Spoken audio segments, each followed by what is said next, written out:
நாங்க இன்னைக்கு சர்ச் முடிச்சுட்டு அப்படியே பேரக்ஸ் போயிருந்தோங்க. அங்க ஒரு வேலை இருந்துச்சு எங்களுக்கு. அதுக்காக போனோம்.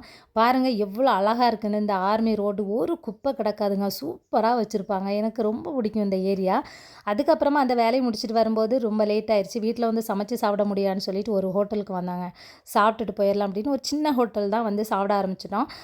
சிக்கன் பிரியாணி, பீஃப் பிரியாணி, அப்புறம் சிக்கன் சில்லி, அப்புறம் மீனு அதெல்லாம் வாங்கியிருந்தோங்க. மீனு வந்து அயல மீனு முழுசாவே பொரிச்சு வச்சிருந்தாங்க. அது ரொம்ப நல்லா இருந்த மாரி தெரியல. அது முழுசா இருந்ததுனால. என் பையனா அவங்க அப்பா பீஃப் பிரியாணி வாங்குனனால, அதில முட்டை இல்லங்க எனக்கு முட்டை வேணும்னு சண்டை போட்டு தனியா ஒரு முட்டைய வாங்கி வச்சுட்டு உக்காந்துட்டு இருக்கிறான் தின்றதுக்கு.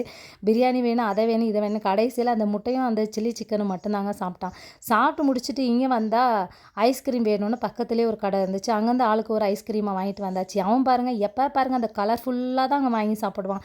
பாப்பா பார்த்தா இந்த ஐஸ்கிரீம் வாங்கிட்டா சேக்கோபார். 2 பேரும் வண்டியில ஒலிக்கிக்கிட்டே வந்தாங்க 2 ஐஸ்கிரீமையும். அப்புறம் இங்க வந்தா கேட் தொறக்கிறது சண்டங்க. எப்படியோ பாப்பா திறந்துட்டு. அதுக்கப்புறம் வீட்டுக்கு வந்தா நான் தான் பூட்டு சாவி திறப்பேன். நான் இப்ப பழக்கிட்டேன்னு சண்டங்க. இந்த வாள வச்சுட்டு என்ன கஷ்டங்க. அவன் பண்ற சேட்டையும் இதுவும் அவனுக்கு கூட உரையாடுறதுக்கே எனக்கு நேரம் சரியா இருக்குதுங்க.